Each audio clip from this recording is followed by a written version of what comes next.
proyecto, que es el proyecto piloto del protocolo de buenas prácticas en gestión de despachos, sino también abogados y trabajadores sociales dentro de un proyecto de la Iglesia para poder acompañar y apoyar a las víctimas de violencia sexual sobre todo.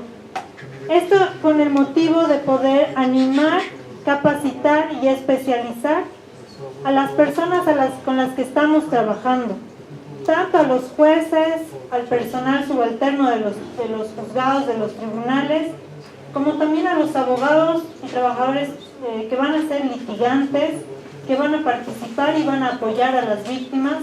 También se encuentra presente el equipo de IJM, que es el que trabaja directamente con las víctimas en la ciudad de La Paz.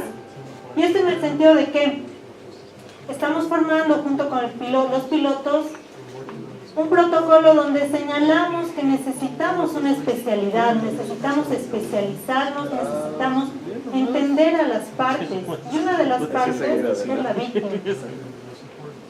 Para eso es lo que nosotros estamos trabajando, en poderles brindar distintos eventos donde se puedan capacitar, y este es uno de ellos. Este evento está enfocado en 3 talleres en distintas épocas, dictados por distintos profesionales.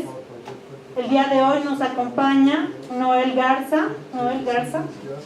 Ella es de Los Ángeles, California. Ella es trabajadora social. Su licenciatura la ha hecho en psicología, pero su maestría la ha hecho en trabajo social. Su enfoque de trabajo es un enfoque en trauma con niños y adolescentes. A lo largo de su trabajo y de su carrera, ella ha capacitado papás, ha capacitado profesionales del ámbito judicial y ha capacitado a un sector privado en temas sobre trauma y protección y trabajo con niños, niñas y adolescentes en estas temáticas. Para nosotros es importante y nos alegra mucho poderles ver acá y compartir el conocimiento de Noel, porque es el principio de lo que queremos avanzar con ustedes, en el conocimiento de un cuidado informado en el trauma. Como jueces, como vocales, como personal subalterno, como abogados y trabajadores sociales, van a ir acompañando a las víctimas y a sus familiares en todo este proceso. E incluso van a llegar a acompañar a los agresores, porque también tenemos la presencia del juzgado de ejecución, que es el que va a acompañar a los agresores en el transcurso del cumplimiento de su sentencia. Es en ese entendido que espero que puedan recabar toda la información. Y como les decía, este es el primer taller. En noviembre vamos a tener un segundo taller enfocado en el trauma, donde nos va a acompañar un juez y una fiscal de Canadá, que también van a hacer todo este proceso y entender y ayudarnos a entender cómo se debe guiar a las víctimas y a las partes haciendo un cuidado informado del trauma. Y en diciembre vamos a tener una conclusión de estos talleres con una psicóloga que va a reforzar específicamente y con el cual vamos a poder certificarlos a ustedes como personas que tienen un conocimiento en cuidado informado del trauma, y así poder tratar de mejor forma a las partes dentro de un proceso, ya sea como jueces, personal subalterno, también como abogados y trabajadoras sociales. En ese entendido quiero dar como inaugurado este proceso, este evento, y poderles pedir que si no han llenado los pretest lo puedan hacer. Es algo que nos interesa para saber cuál es el conocimiento que tienen ahora sobre este evento, sobre este tema del trauma, y vamos a hacer un post-test el día de mañana para que puedan decirnos qué es la información que han recopilado. El día de hoy vamos a inaugurar con todo lo que es la presentación teórica, y el día de mañana van a ser mesas de trabajo. De esas mesas de trabajo vamos a tener mayor información para los siguientes eventos. Por eso les rogamos poder poner toda su atención y poder poner todo su trabajo, sobre todo el día de mañana, en el que vamos a trabajar bastante duro para poder tener mayor información de qué es lo que ustedes necesitan para capacitarse en el cuidado informado del trauma. Con eso voy a pedir a nuestra directora, Mari Cristi, la directora de IJM, que es presidente, directora, para que nos dé unas palabras de bienvenida. Hola, buenas noches a todos. Sí, me llamo Mari Cristi, soy a la Mision Internacional de Justicia. Gracias. También soy alta. Gracias. Bueno, quiero darles la bienvenida en esta noche. Es una gran bendición tenerles aquí. Y yo sé que cada uno está dando de su tiempo para estar aquí y es por causa de, tal vez, de interés o por causa de conocer a alguien que sí ha sido una víctima de este tipo de violencia, ¿no? Y estamos muy agradecidos que están aquí con nosotros hoy. También agradezco la presencia de las autoridades del Consejo, la magistratura y del Tribunal Departamental, ¿no? Estamos muy agradecidos de tenerles aquí. Y también agradecemos la presencia de cada persona aquí. Esperamos que ustedes sean bendecidos por medio de este taller, ¿no? Y si tienen preguntas o algo así, queremos que sienten cómodos aquí, que pueden preguntar, pueden hablar de lo que saben o lo que están preguntando, pensando, y que pueden salir con respuestas, ¿no? Sintiendo más capaces, y que este taller sí puede ser útil para ustedes, ¿no? Sí, pues gracias a venir y espero que tengamos un buen taller. Gracias.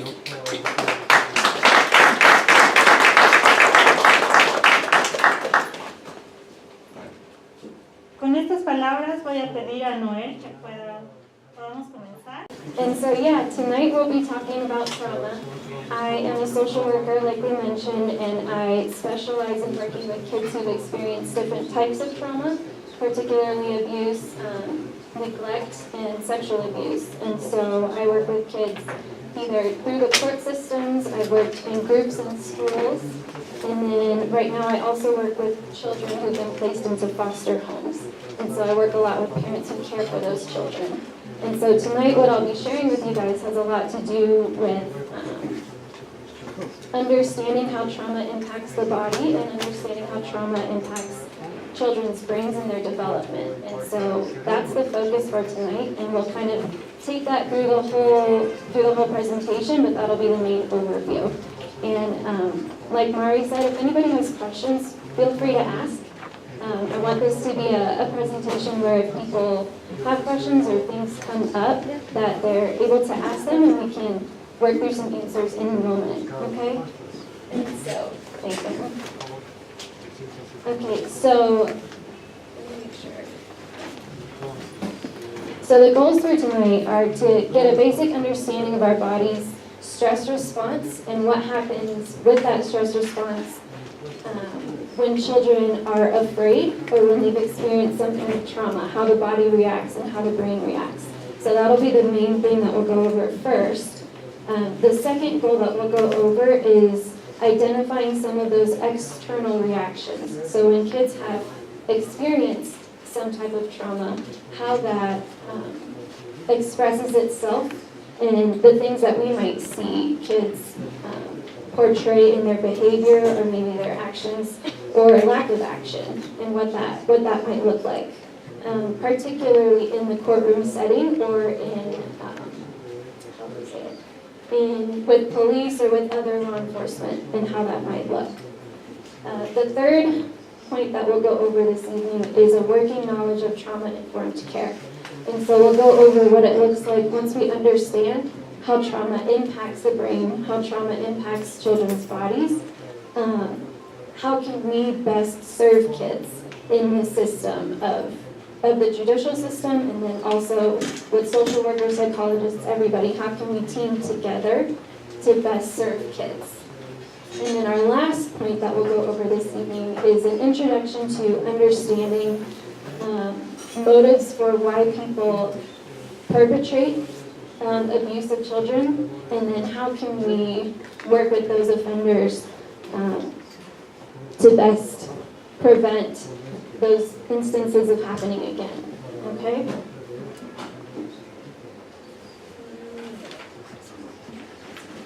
Okay, so for this evening, we want to work from a definition of trauma that we can all kind of understand and agree on.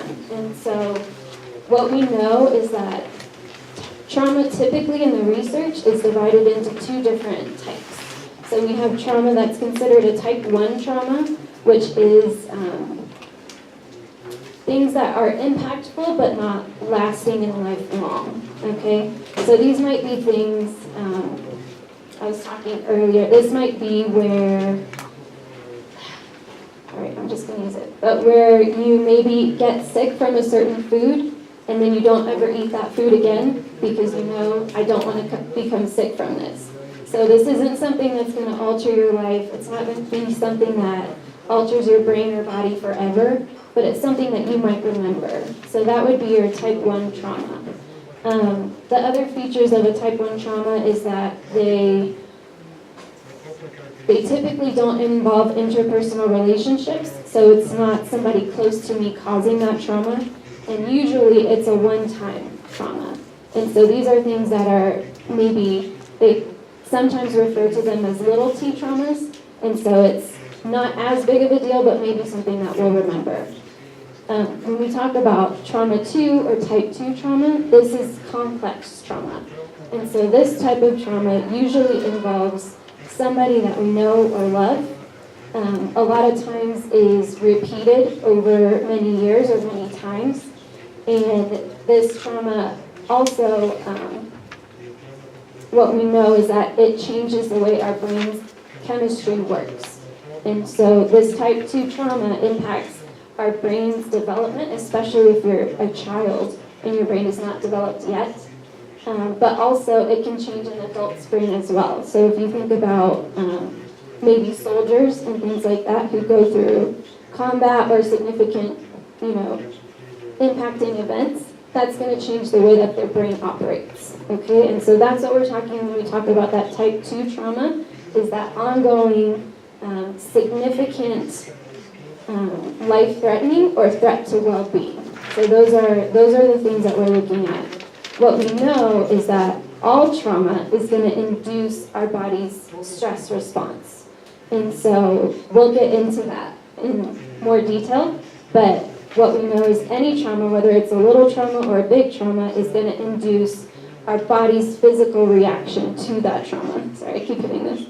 And so with that, when we know those things, it's also trauma is going to depend per person. So we know that something that might be a threat to life or well-being for one person might not be a threat to life or well-being for another person. And so the way that we categorize it is how our bodies are responding in that moment, okay? And what we also know with trauma is that it's going to cause either a fight, flight, or freeze reaction, okay?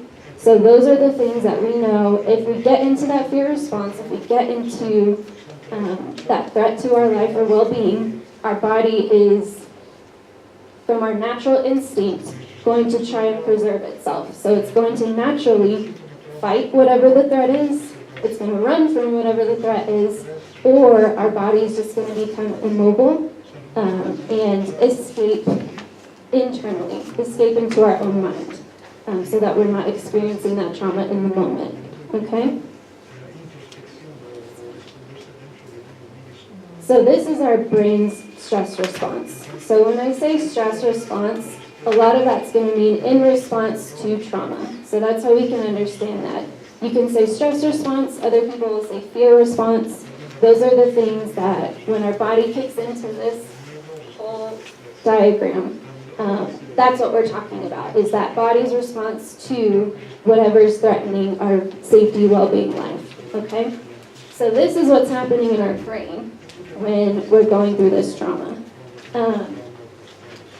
The, I guess, scientific way of putting it is the HPA axis kicks in. And so that's the hypothalamic pituitary adrenal axis. And with that, what we know is the hypothalamus is the part of our brain that regulates our hormones, okay? And so we need our hormones to protect us from whatever that threat is, all right? So the hypothalamus in our brain is in charge of saying, hey, it's time to protect yourself. It's time to save yourself from whatever's going on. And so it goes to the pituitary gland in our brain And you can see up here it's right in the middle. And our pituitary gland is responsible for alerting our adrenal gland in our body that we're in danger. Okay? And so this is the brain's way of kickstarting our body to respond to whatever that trauma is. Okay, so that's why it's called the hypothalamic pituitary adrenal axis. With that, cortisol is released. Okay, and cortisol is our stress hormone. And so when cortisol is released in the brain, it's what tells our body to get ready. Okay, it's what tells us to get ready for either fight, flight, or freeze. With that, there's also an increase in excitatory neurotransmitters in the brain. And so those would be things like that noradrenaline. So when you hear about adrenaline, we also have adrenaline in our brain. And it's what tells us, okay, focus on surviving. So it also shuts off all the other parts of the brain that are not necessary in that moment. And so when we're in our brain's fight or flight, fear response, the other parts of our brain are not functioning, right? So if we're just focused on surviving, things like creativity, things like futuristic thought, things like critical thinking, all of these higher level functions of our brain are not working when we're in our fear response. All we're working on is surviving. And so we're focused on, okay, are my muscles tensed? Our digestion slows down, our breathing becomes more shallow. We'll go over that. But our brain is saying, focus on surviving, focus on surviving. And so when we're going through trauma, when kids are going through trauma, this is the part of the brain that's activated, okay? And this part of the brain, what we know as well, is if kids go through that type 2 trauma, if they go through it repeatedly over and over again, we know that this system is overdeveloped. And so it takes up more of the brain, and it's more responsive than the other parts of the brain. So the parts of the brain that involve logic, decision-making, that critical thinking is going to be smaller. And this part that responds to fear and responds to stress is going to be bigger and more responsive. Okay? Okay, so this is the body stress response. So we went over what happens in the brain, and here we have what happens in the body. Okay? So in our body stress response, we have the activation of what's called the sympathetic nervous system. Okay?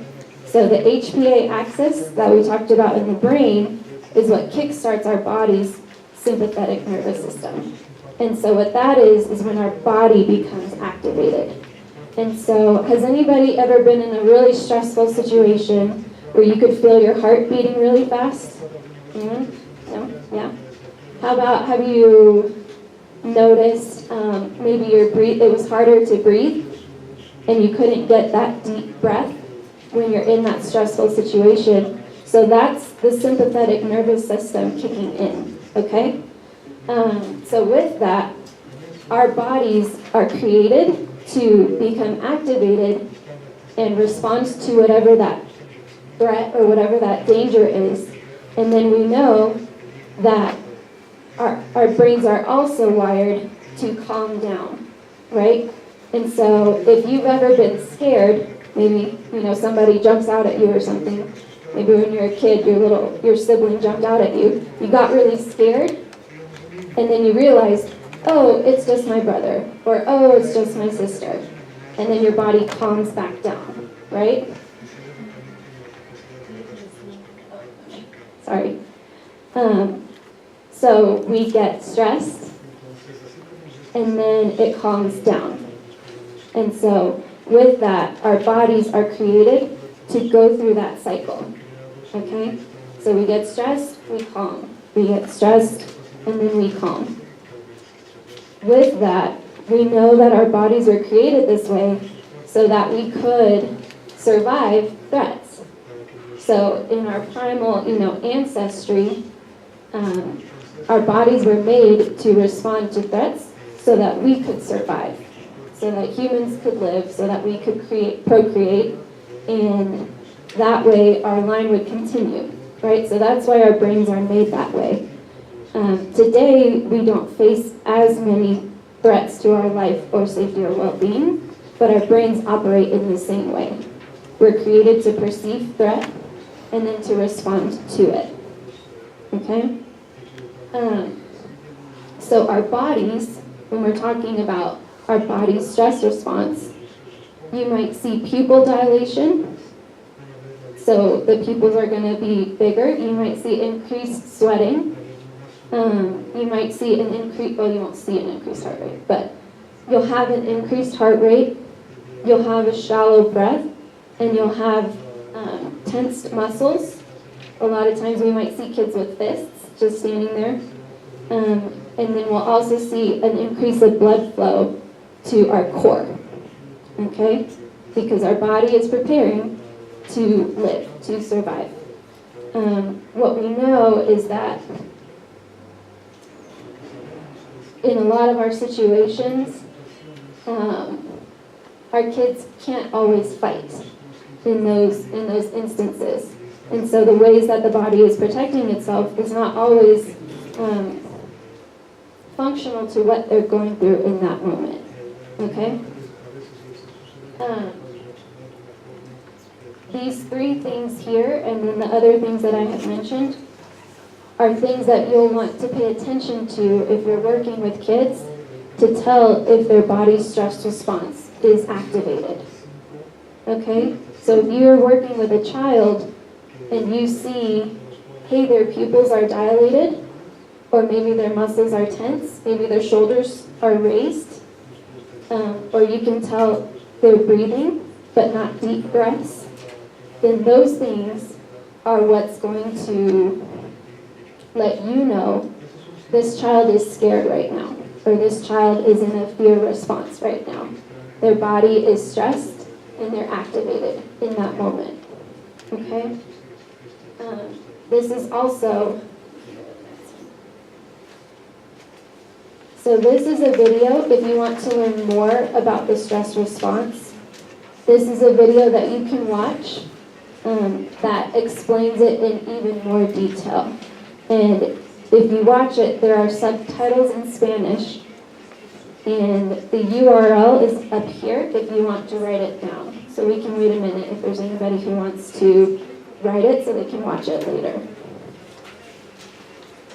So this is the cycle that we were talking about that the body goes through. And so this is something also that children go through thousands of times in their lifetime, right? So if we think about it, a baby will cry, and their body will become stressed, and then a mother or a father or whoever will come, they're going to calm the baby, meet whatever those needs are, and then their body is going to learn how to calm, okay? And so this is something that a child is going to go through over and over and over. And this is what's going to be the foundation for if they experience a traumatic event down the road, okay? So with that, if a child didn't have this, if they didn't experience this cycle over and over, trauma is going to be more amplified than if they had a solid foundation, okay? And especially if trauma happens when kids are young, and this isn't solidified, then the trauma is going to be experienced even worse, and it's most likely going to last longer in terms of treatment and in terms of healing down the road, okay? So this is something, with this, we learn over our lifetime that some things are threats and some things are not, okay? And so when we're talking about, we hear a loud sound, maybe, and our body reacts to that sound, and we might look and we might see, oh, a book fell, okay? And so then the fronts of our brain, the part that does the logical thinking, the part that does the reasoning, tells us that's not a real threat. And so our body will calm down, okay? So for kids who've been through trauma, though, the front of their brain is not as developed. And so that trauma impacts how they perceive things that we might see as not being a true threat. Okay? And so with that, this cycle is disrupted. And for a lot of kids who've experienced trauma, especially ongoing trauma, their body runs and it's activated in that stress response all the time. And so even though they might not seem like they're, scared, in the sense of hiding somewhere or cowering away from somebody, their body's internal reaction is activated at that point. Okay?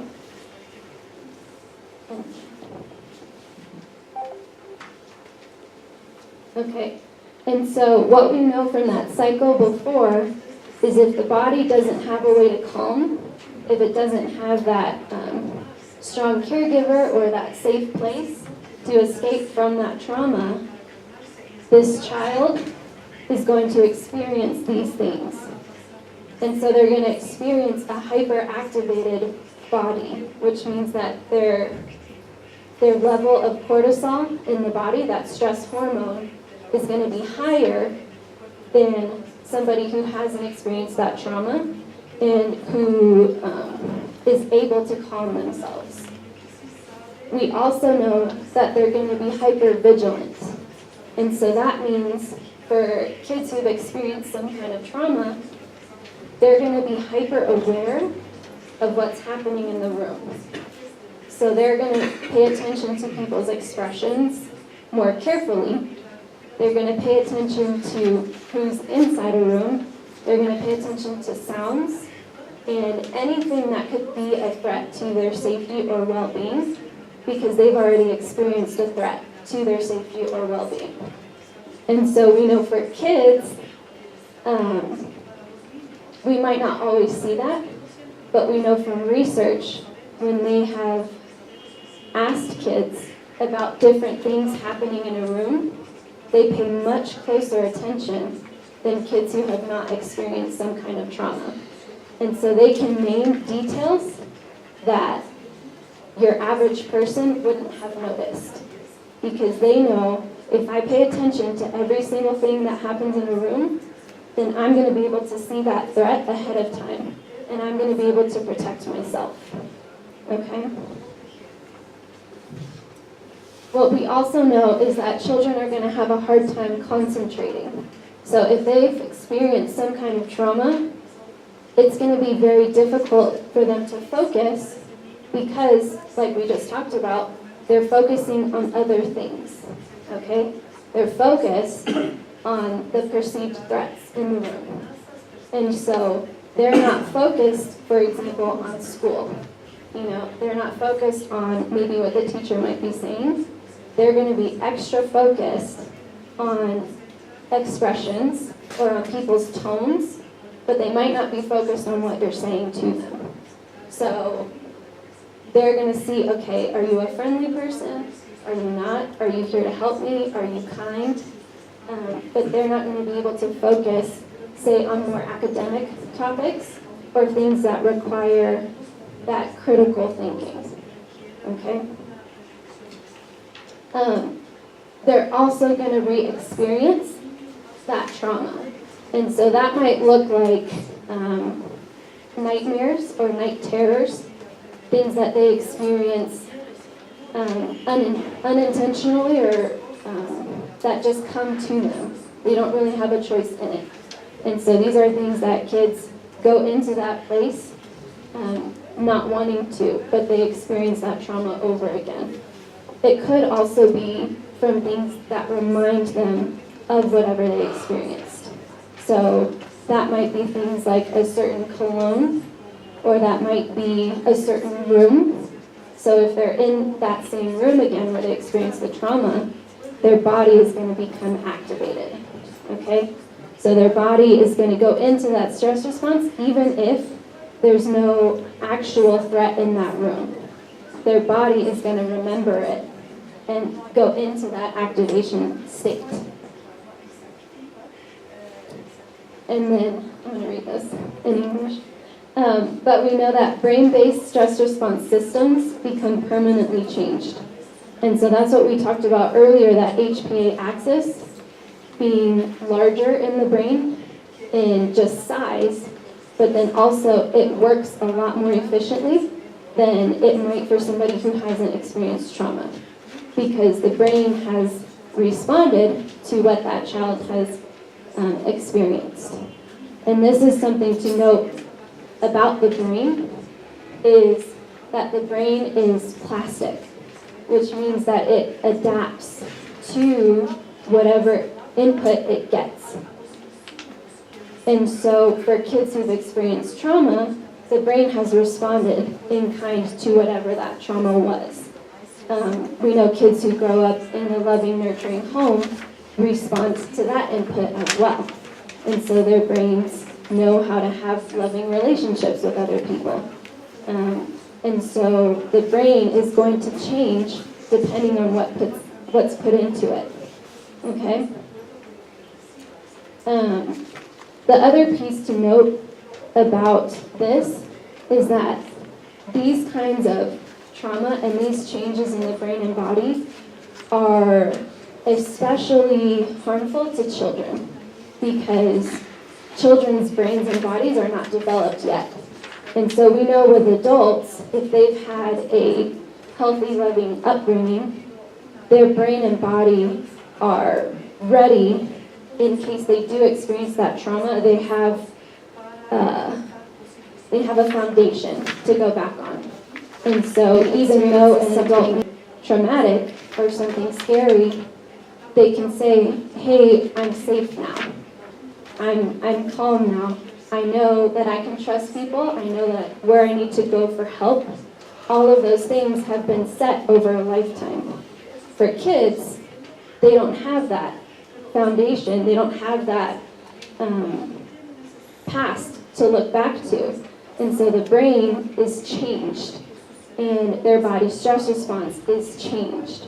And so when we're working with kids who have experienced that trauma, we have to understand that they're working off of a different biochemistry than we have, okay? And we have to make sure that when we work with them, we're cognizant of that, and that we're doing things so that they can feel safe, okay?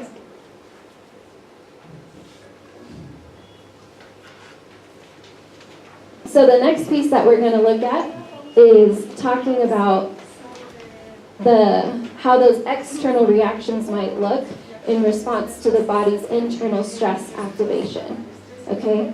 So we're going to talk through 3 different examples of what that might look like, and then we're going to talk about how we might understand what that child's response was and why they may have said or done some of those things.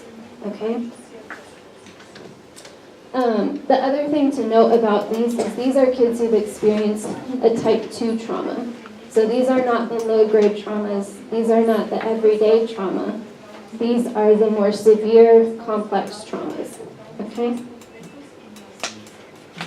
So I'm going to go ahead and read this in English, and you guys can read it in Spanish. Okay? An 11-year-old girl, Lily, was allegedly raped by her mother's boyfriend. She told her mother, who then reported it to the police. Lily got into a fight with a peer at school the following day because her classmates sat too close to her at lunch. This was the first time Lily had gotten in a fight at school.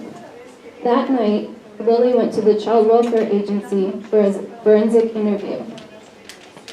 The psychologist asked Lily about what happened with the alleged perpetrator, and she cursed at the interviewer. She yelled at him to get out of the room, to leave her alone, and that nothing happened to her and that she was fine. Okay, so this is a classic example of a child in that fight response. Okay? This is a child who's experienced a type 2 trauma, and her body responded with fight. What's important to note is that fight is not always like a physical fight. It's not always that, a child is going to punch somebody or that there's a wrestling match, but her response and her answers to the interviewer were fighting back, okay? And so what might be happening in Lily's body during these reactions? So we know her body was stressed, right? She, in that moment, was responding not only to the actual perpetrator, but also she perceived her classmate as a threat as well, right? So the classmate didn't necessarily do anything in that moment. They just sat too close. But Lily, because she already experienced that trauma, is hyper-vigilant, like we talked about before. She's hyper-aware of people and where they are in relation to her, and she's paying special attention to her safety, okay? And so she fought with that classmate, even though that classmate was not trying to fight her. But she saw, okay, this is scary to me, and so I'm going to fight back. What we also know is that it's an overreaction to what happened because she was already activated. She was already in her survival mode. She was already in her fear response. And so even the smallest threat, she's going to fight back. Okay? We also know in this moment, with the interviewer, that's also a scary thing that she's experiencing because she doesn't know what's going to happen from that interview. And so her best response, even though it might not be perceived as the best response, was to get the interviewer to stop interviewing her, right? Because she doesn't know what's going to come of the court case. She doesn't know what's going to come of the interview.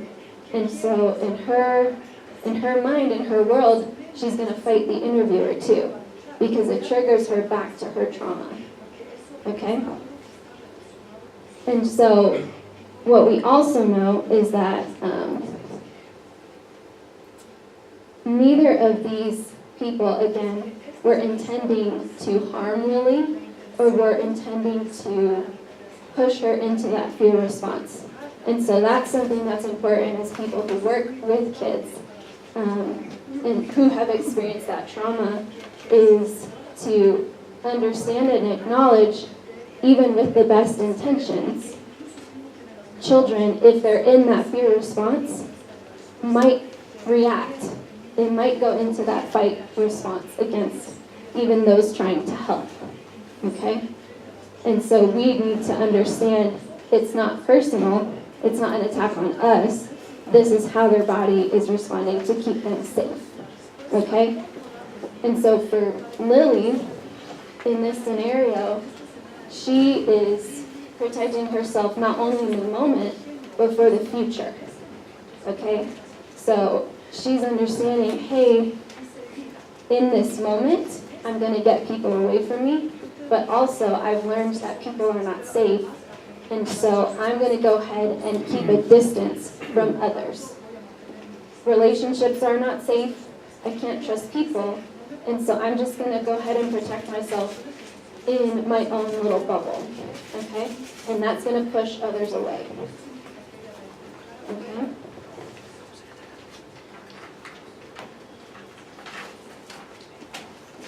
So this next example is of a flight response, okay?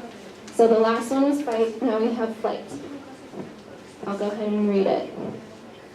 Marissa was sexually abused by her maternal grandfather since she was 5 years old.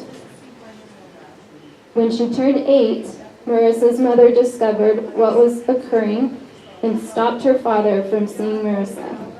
The case went to trial, and Marissa knew that she would have to testify against her grandfather in court. The whole week prior to the hearing, Marissa complained of a stomach ache. She stayed in her room and asked to not have to go to school. On the day Marissa was supposed to testify, she hid in her closet. On the stand, Marissa asked repeatedly to use the restroom. She evaded questions from the attorneys that had been reviewed beforehand and avoided eye contact with anyone in the room. Okay, so again, what we see here is that even though it's not Marissa actually running out of the room or running away from home, this would be a flight reaction because she's avoiding anything associated with that trauma. Okay? Avoiding things associated with her grandfather and wanting to essentially run away from things associated with that trauma. Okay? We know that when kids have experienced trauma, especially young, we know that they tend to veer towards either flight or freeze. And so we'll talk about freeze in a minute, but with this, it's what we would consider kids trying to avoid what was going on. And so that flight response, that stomach ache that she had all week, she may have truly had one, but it also might be her way of trying to avoid hard things. Okay? And then on the stand, when she's supposed to testify, she's hiding in her closet because it's reminding her of what she experienced. And she knows that she has to go to a very scary place. And her body does not want to experience that again. Her body wants to be done with it. And her body said, this was a danger to my safety and my well-being, and I don't want to go there again. Okay? And so she hides in her closet, and then she tries to even get off the stand and say, I need to go to the bathroom. I need to go to the bathroom because it's the only thing that she can come up with to get out of that scary place, to get out of the thing that's causing her great fear. Okay?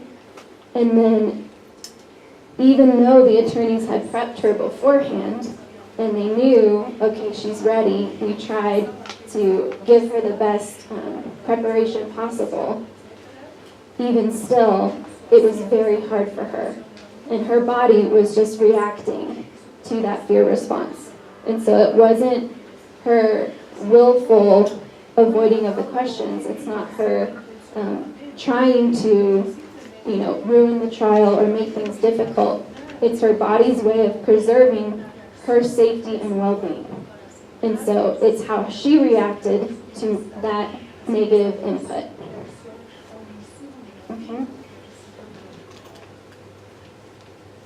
And then the other piece to go over with the flight is that it's her way of protecting her from future harm as well, because we don't know necessarily what's going to happen to the grandfather. And so if she testified against him, we're not quite sure what happens to him, and it could be a threat to her safety in the future. And so even though it might not make sense on the stand, she's also afraid of what might happen down the road. Okay?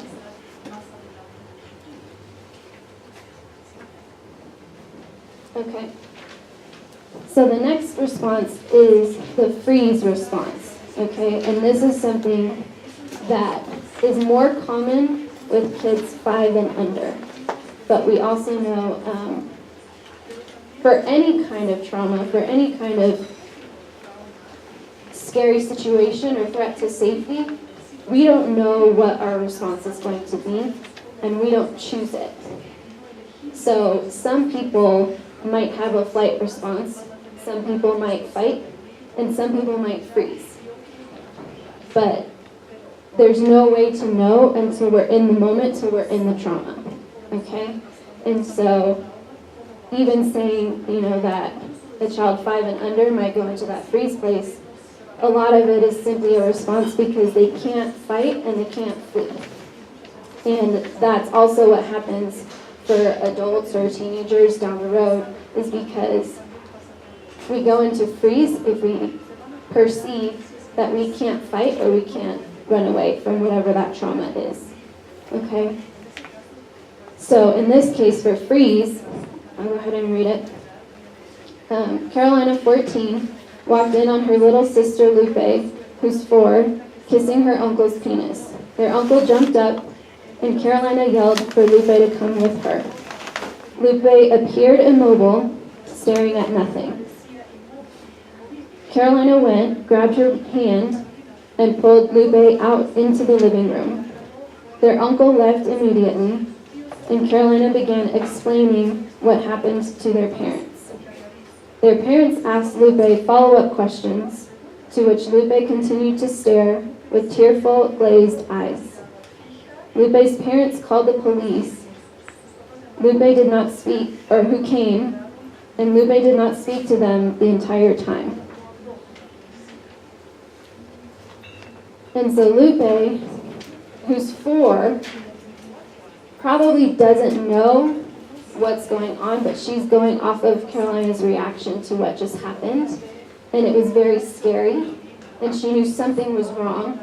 She knew that what she was doing, what her uncle was doing to her, was not okay. And she was scared, and her body reacted appropriately. And she didn't know what to do. She was frozen in that moment. And so she was not able to communicate with Lupe. She's not able to communicate with her parents. And she was not able to communicate with the police when they came. Okay?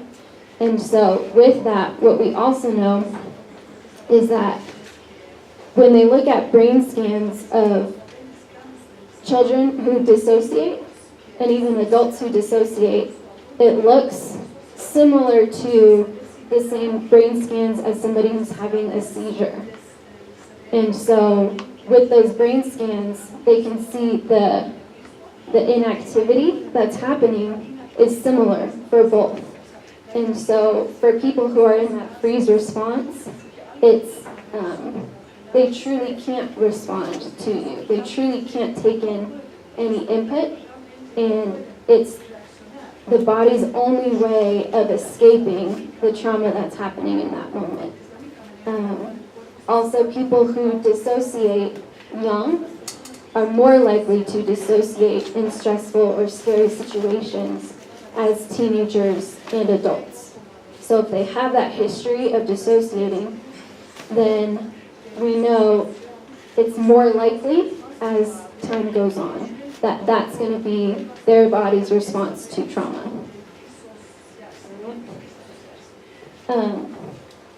And then, let's see.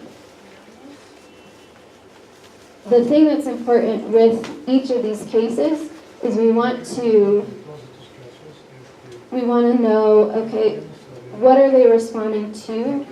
What are they afraid of? Because those things are going to help us best serve kids. And that attitude and that posturing towards children is how we're best going to serve them and best walk them through the judicial system the whole way. Okay? And it's going to help them feel empowered, and it's going to help them be comfortable and willing and able to do a lot of the really hard things that are asked of them as part of an investigation and also a hearing and a trial. Okay?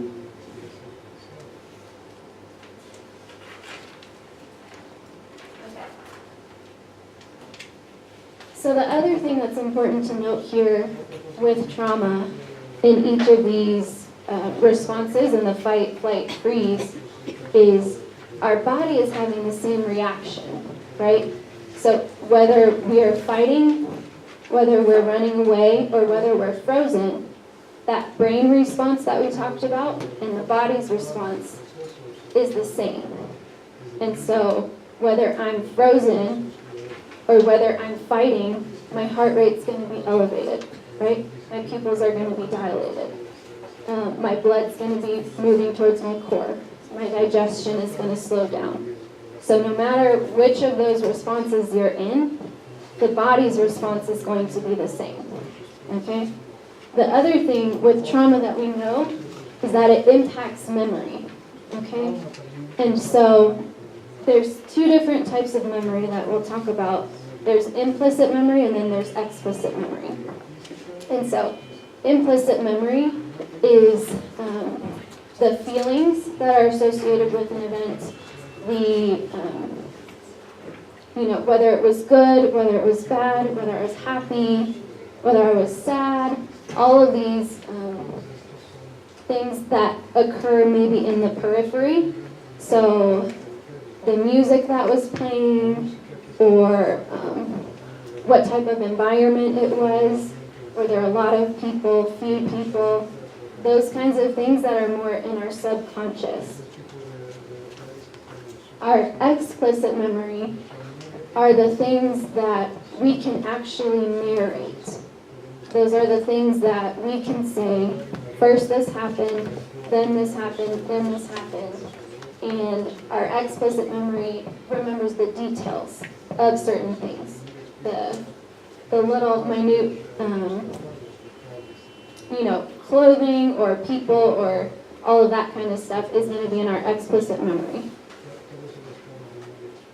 The other piece that's important to note here is that the hippocampus, so a part of the brain that's responsible for memory, is located right next to our hypothalamus.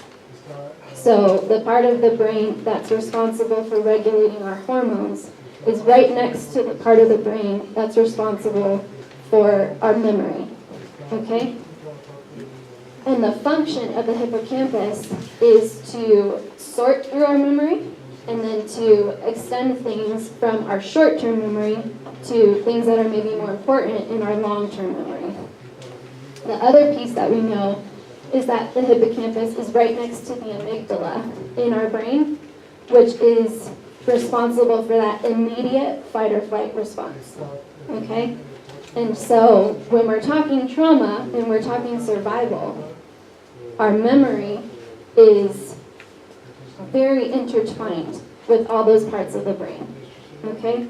And so when there's a traumatic event, when there's something where our lives are threatened, in the moment, we're not focused on all of the details, right?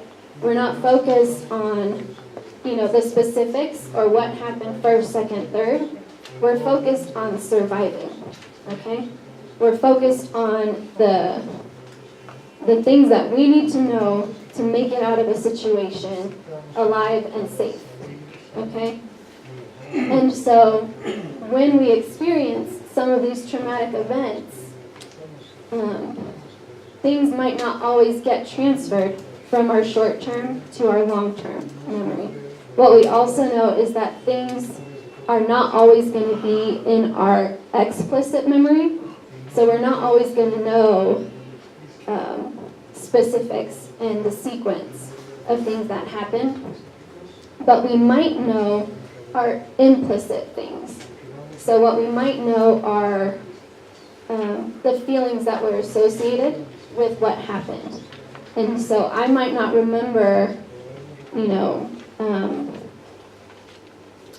the exact t-shirt or the exact haircut or things like that, but I will know I'm scared of this person. And that feeling is what carries through for kids. And so they may not be able to tell you all the specifics of why they don't like a person or why they're afraid of that person, but they are able to tell you, hey, I'm afraid of this person. I don't want to be around them. And sometimes they might not even be able to tell you that, but it might be something that we need to pick up on as professionals working with kids, and to be conscious of, are they afraid in this moment? Are they having a reaction, and how can I create a space that they're safe? Okay.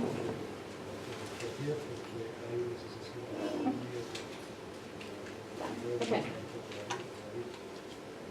All right, so we talked about the basic understanding of the body's stress response, and then we also talked about identifying some of those external trauma reactions, so the fight, flight, freeze, the things that kids might do in order to preserve their safety. Okay? And so now what we're going to go ahead and do is take a break. I believe there's snacks in the back. And then we'll come back in about 15 minutes. Okay? All right. Of trauma-informed care. And so, specifically, how might this look in the judiciary? Okay? The idea of trauma-informed care is becoming more of a common idea in the States, I would say in the last maybe 5 years. And it's what we would consider a paradigm shift from what's wrong with you to the victims to what happens to you. And so this is really important because it changes how we treat victims and how we care for them. If we know what they've been through, if we know what things have happened to them, then our next question is, how can I help you? Okay? And so, especially in the judicial system, we want to make sure that we are caring for victims and we're treating them in the best possible way so that they get justice and so that it's a positive and empowering experience for them from something that was really terrible. Okay? And so they've experienced the worst already, and we want to make it so that we're caring for them, we're asking what happened, and we're coming from this posture of how can I help you? Okay? And so this is especially important when we're getting some of those fear responses that we talked about. So when we're getting fight, when we're getting flight, when we're getting kids who are maybe unresponsive and in that frozen state, we can look at that and see what happens to you and have that understanding so that kids don't feel like they're on the defensive as well. Okay? And so we come from this place of we want to help you. We want to be there for you. All right? The other piece that we'll talk about here is there's 3 pillars of trauma-informed care. And so if you want to read more about this, you can look up, his name is Howard Bath. I can spell it. Or, can I spell it? Yeah. Yeah. If you... So, el apellido es Bath, B-A-T-H, Bath, apellido, primer nombre Howard, H-O-W-A-R-D. Gracias. And so he wrote an article called The 3 Pillars of Trauma-Informed Care. And so that's what we're going to talk about more tonight. But if you wanted to read up on it, I believe it's from 2008. And so these are the main pieces that we're going to be talking about is safety, connection, and managing emotions. And so those are the things that professionals are responsible for creating for victims of trauma. Okay?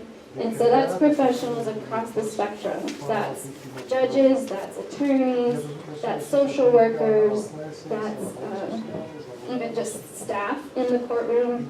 Anybody that this child comes into contact with on this journey through the judicial system is responsible for these 3 pillars so that we are able to keep the trauma in mind that kids have experienced and come at it from a place of care and help.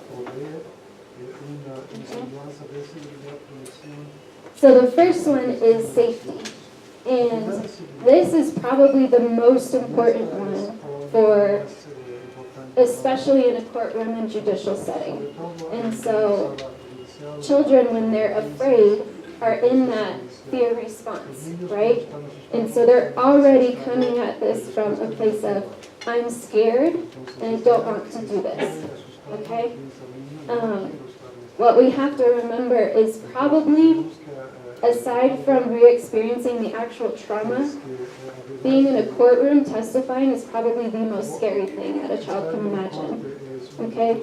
And so any way that we can create an environment of safety for kids is going to help them, but also is going to help the trial and the hearing. Because if they feel safe, if they feel like they're protected, then we know they're going to give a better testimony. They're going to be more comfortable talking with the people in the courtroom, and they're going to be able to share more. Okay? The other piece that's important here is it's not just safety as maybe the adults in the room perceive it, but it's the child themselves has to feel safe. Okay? And so we might know this child is not in danger, right? In the courtroom, ideally, no one is going to attack this child. No one is going to hurt this child in the courtroom. No one is going to hurt them when they go to give an interview or testimony. But this child is still experiencing that fear. And so what we need to do is help them to calm their bodies and to create a space where their body is able to calm, just like that cycle that we talked about earlier. So they get activated, and then they're able to calm themselves, okay? And so if we can do that for them, then that's one way that we can be trauma-informed for kids. That's one way that we can show them, hey, we care about what happened to you, and we're here to help you, okay? So this is,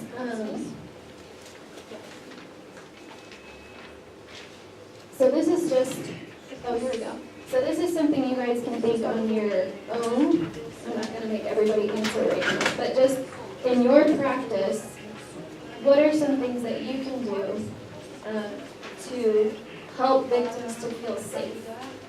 So whatever your scope is, whatever part you play in this judicial system, what are some ways that you can help kids to know I'm safe in this place, nothing bad is going to happen to me here, and that I can enter with confidence into whatever part of the process that is. Okay, so this is just an example of something that we do in my previous work, is we would do court school with kids. And so this is for little kids, I would say maybe 5 and under. If they had to go into court, we would have this whole little setup for them so they can see, this is where I'm going to sit, this is where the judge is going to sit. These are the people that are going to talk to me. These are the people who are just going to sit in the room. Here's the security officer who's here to take care of me.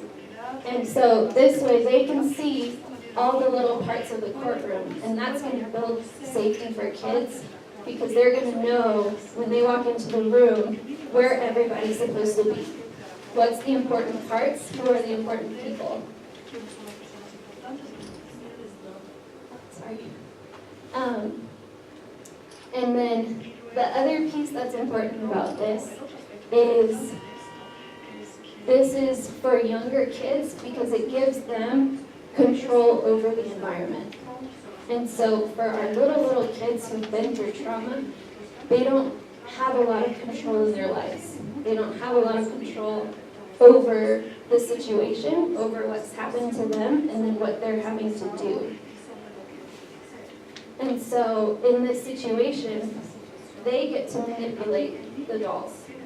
They get to be in charge of, okay, my doll is going to walk in, my doll is going to sit here. They might get to play around with who sits where. And in this sense, they have confidence when they go to the courtroom. For our older kids, what we do is we actually take the kids to the courtroom. And then there, the bailiff can walk us around the entire room. And so they can show the child exactly where they're going to sit.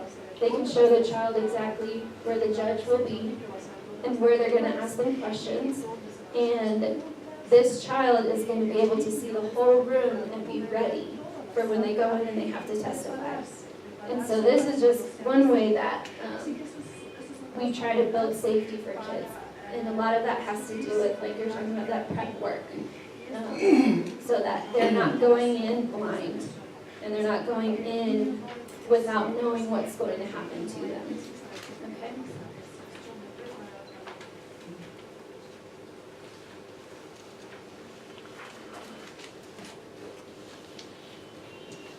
So for our second pillar of trauma-informed care, I'm going to go ahead and read this quote. And this is actually the article that I was talking about earlier, so you can look it up there.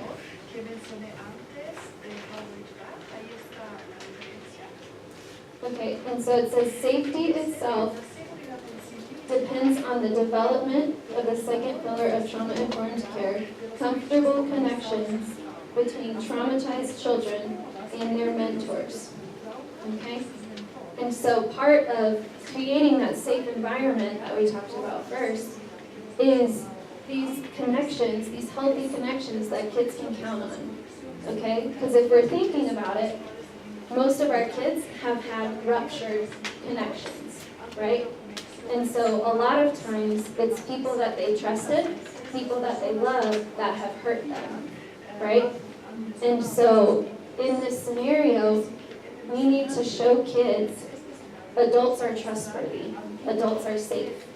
And so when we build these connections, we're making a space for that safety to start rebuilding again, okay? And these people that might be scary to me are actually here for my good, for my benefit, okay? And so, yeah, that's what the second part just talks about.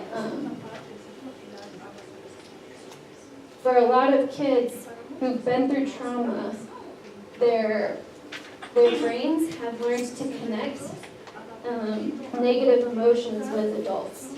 And so we're almost working at a deficit with kids because we have to come in and earn their trust and build that relationship when they already maybe don't want it and don't trust us, okay? And so for that to happen, we have to create that space of safety.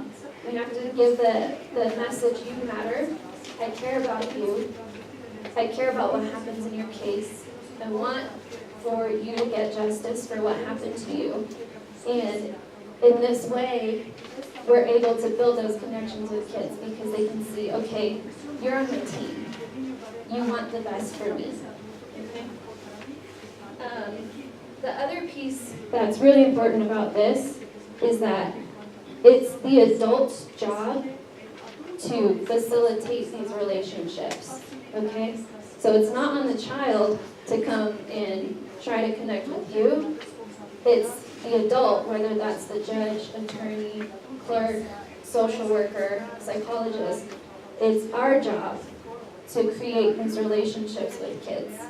Okay? And sometimes that's just as simple as introducing ourselves, maybe getting down on their level, getting down on our knees or things like that, looking them in the eye, smiling, having a warm tone in our voice. A lot of that is going to show these kids I'm a safe adult, and you can trust me, and build the beginnings of those connections for kids.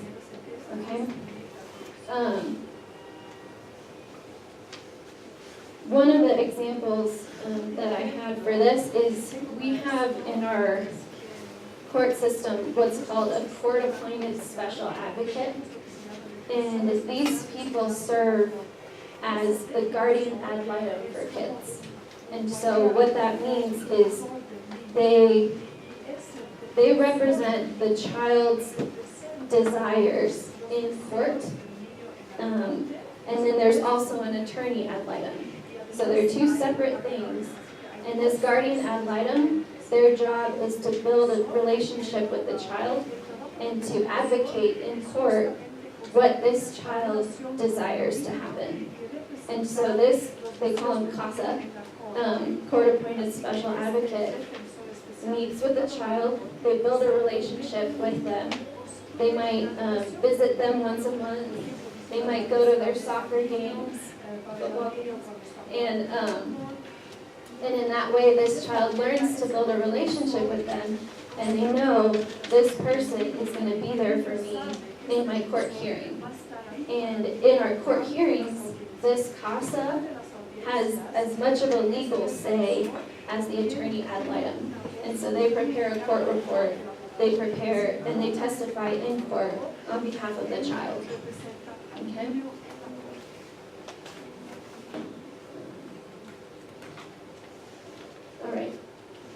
And so our third pillar of trauma-informed care is helping children to manage their emotions. And so this is one of the harder pieces for kids because the way that we regulate emotions has been disrupted. So that cycle. ¿No hay sonido? ¿No está fallando el sonido del sonido? Yes. Good? Yeah. You can hear me? Okay. So, yeah, in terms of managing those emotions, that cycle that we talked about earlier, so I get stressed, my body's activated, and then I calm, that's the foundation for managing emotions, okay? So for our kids who've experienced some kind of trauma, they don't have that fully, okay? It's not developed all the way, and so they have a harder time identifying their emotions and then also regulating them or managing them. And so if we as adults can come in and show them or help them in managing those emotions, that's another way that we can be trauma-informed for them. Because we say, I know this is hard for you. Let me help you, okay? Let me give you a little bit of grace and teach you how to regulate, teach you how to manage those emotions. With this, what we also know is that kids are hyper aware of everyone else's emotions, okay? And so just how they're hyper vigilant in that they're watching everybody and trying to make sure, am I safe, am I safe, am I safe? They're also looking for everybody else's emotions in the room because they can tell if, this person has a scowl or if this person looks angry, then I need to stay away from that person, okay? Or if somebody is using a harsh tone, or if somebody, is yelling or even loud, they're going to pay extra attention to that. And so part of helping kids regulate their emotions is us regulating our own emotions, okay? And so making that cognizant awareness of, I'm going to make sure that I have myself regulated, I have my own emotions regulated, because then this child can learn from me, and they can take their cues from me as a safe person, as somebody who knows how to calm themselves, or how to take steps. If I'm not feeling calm or I'm not okay, I know how to meet my own needs, and the child can learn from us as adults. The other piece that's really important with this is that internal physiological response that we talked about earlier, that activated response, may not always be visible, okay? And so what they've done in some research studies is they've actually taken the cortisol, so that stress hormone, samples from kids who have experienced trauma and kids who have not experienced trauma. And they both appear happy, they both appear regulated, they both are playing, but what they found is that child who experienced trauma has a higher level of cortisol, so a higher level of that stress hormone, even though you might not see it. You might not be able to tell, okay? And so that's important to keep in mind, is even if we have a child who maybe appears fine or appears okay internally, they may still be experiencing fear or that stress response, okay? And then, the last piece is giving kids tools on the front end to help them manage those emotions. And so that's what you're talking about, like the toys that they can play with, or different tools that they can know if I'm not okay, or if I don't feel safe, I have something I can do, okay? And I just put an example here, but the thing might be, if you feel scared, it's okay to tell me and we can take a break. Because that shows the kid, I honor that this might be scary for you, and I'm going to give you a way to express that. I'm going to give you a voice in that to respect that you might need a break.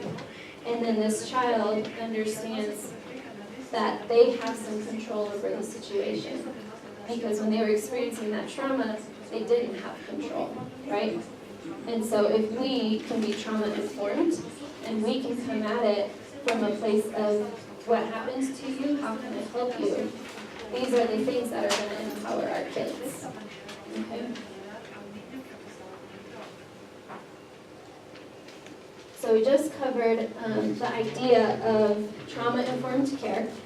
And our last point that we're going to go over tonight is just an introduction of the Duluth model for understanding perpetrators of domestic and sexual physical violence. So we'll cover that piece. And we'll talk about this also in depth tomorrow, because I know the copy that you have is pretty small. So just know that in our work groups tomorrow, you'll be able to look at it and study it in depth. So the Duluth model is a model, like I said, for understanding physical, sexual violence, and interpersonal violence, domestic violence. And so this model is from Duluth, Minnesota, and has been around for about 30 years, and is used across the United States for interventions with perpetrators of violence, and then also with victims of domestic violence to understand the dynamics that are at play in a relationship like that or in an act like that.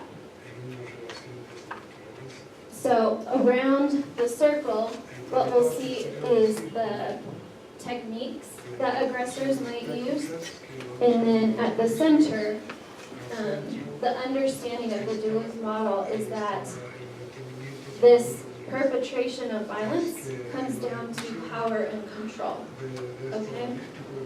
And so what we've seen in a lot of domestic violence relationships is that aggressors can,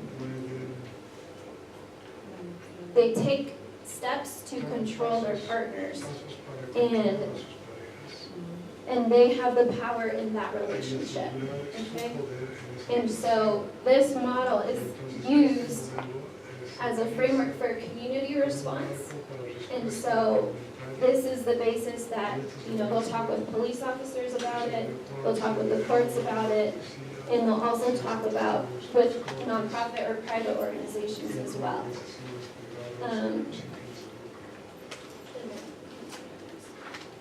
And so part of my experience in a previous job was doing court-mandated groups for offenders of domestic violence or physical assault.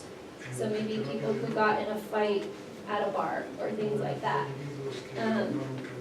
The judge will give these offenders the option to either go to jail or to go to a court-mandated group to learn ways to improve their behavior, okay? And so the main piece of these groups was a really high need for accountability for their actions.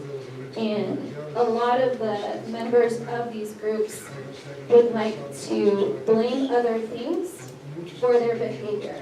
And so they would blame the victim and say, she disobeyed me and that's why she ended up in the hospital. Or they would say things like, I was so drunk, I lost control. And there were a lot of different reasons for their behavior, but when we actually talked about it and we actually broke it down, it would come down to power and control, okay? Because what we could see is you're not putting other people in the hospital, you know? You don't beat up other people when you're drunk. And so what we see is there's a significant dynamic in what's going on for this type of relationship. And so that's why the need for accountability was so high. And the other piece for why accountability was so important is because usually a lot of the acts that were happening were in secret, okay? And so there wasn't this anybody saying you're not supposed to do those things. And so that's why it was so important for these offenders to own what they had done and also to come up with plans for the future for how am I not going to do these things, you know, with my next partner or with some other person who makes me angry or with my next partner's children, things like that. And so these groups were a place where people could come together and come up with plans for the future, and also a place to realize what they had done and make amends for those things with the appropriate people. And it was always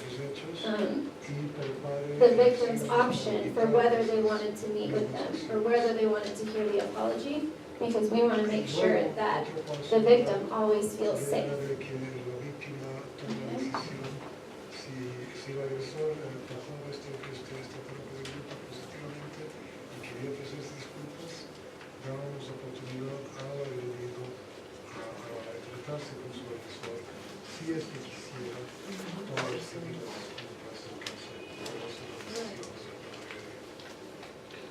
Okay. Okay, so this last piece we're going to talk about is minor sexual consent. Okay, so what we know from research is that the human brain is not fully developed until the ages of 21 to 25. Okay? And so this is why it's written into our laws that minors, children, cannot consent to sex with an adult. Okay? And even beyond the brain science, even beyond the fact that the brain isn't fully developed, in particular, our prefrontal cortex, so the front part of the brain, the part that's responsible for rational decision making, is not fully developed, right? And so for a child to consent to sex with an adult, they're not able to make that decision, okay? The social side of it also is that kids, when they're raised, are raised to trust adults, to listen to adults, to respect adults, and and adults have the power in those relationships, okay?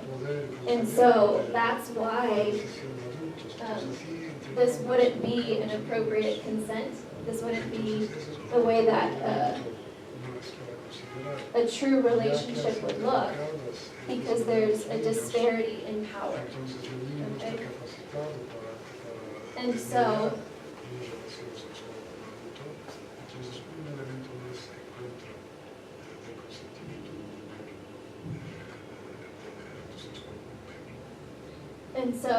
what we see is that adults take advantage of the way that kids are brought up, the way that kids are raised, and they use that and manipulate it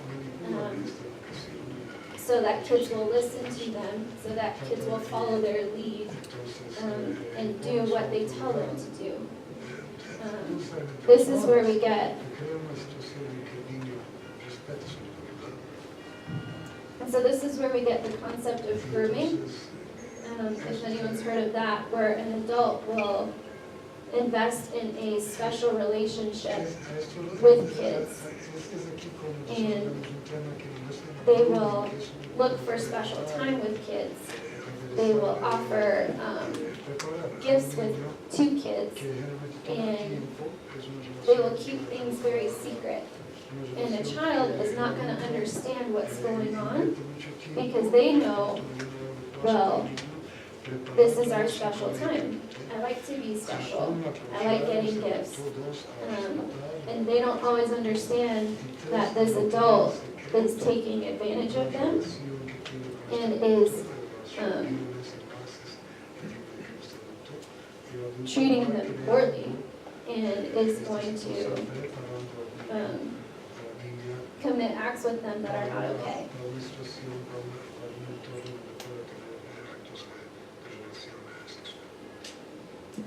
And then the last piece that's very, very, very important is that for kids, it's never their fault that they were assaulted. And it's so important for them to know that and to hear that over and over and over again. Because what we know from child development is that kids tend to make things about themselves, okay? Especially kids 10 and under. Their world is primarily about them, and so when things happen to them, they assume it's their fault. They assume that they're responsible, when in reality, it's whoever perpetrated that act. Okay? And so they need to hear it over and over that it wasn't their fault for them to believe it. Because for kids, it's so ingrained that they did something wrong or they did something bad that they need adults to affirm over and over and over. It's not your fault, it's not your fault, it's not your fault, and I'm here to help you, and I'm here to care for you.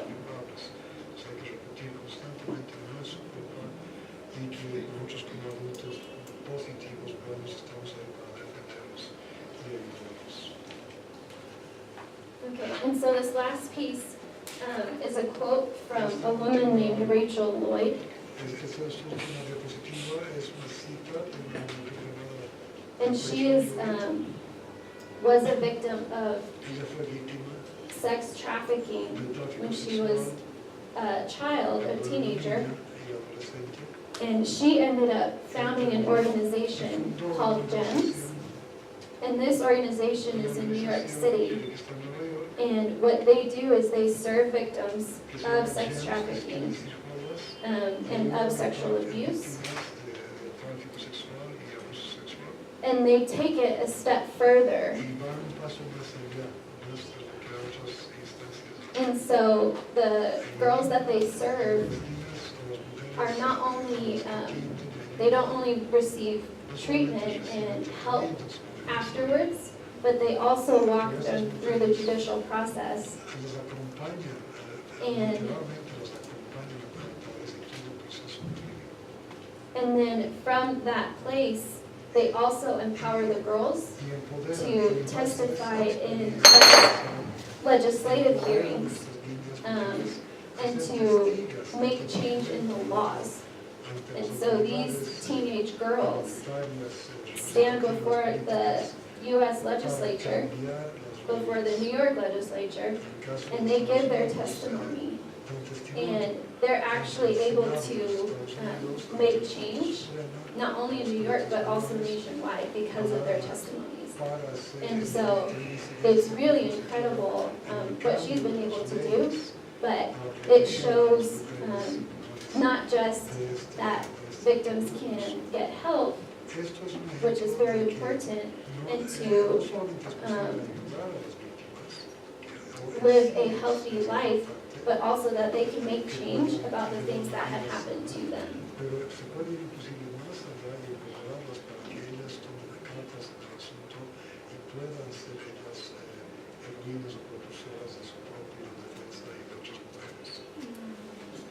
And I'll go ahead and read the quote, and then you guys can read in Spanish. Children who are victimized through sexual abuse often begin to develop deeply held tenets that shape their sense of self. My worth is my sexuality.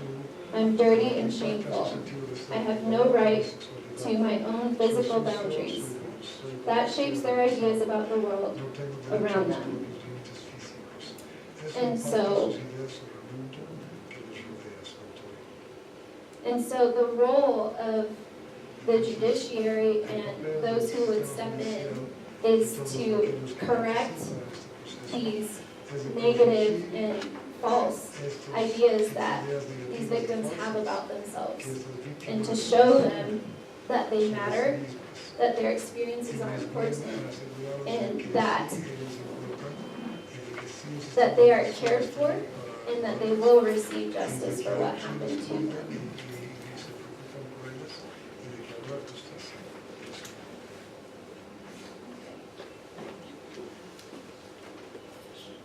Okay, so now is just a space if there's questions from anybody.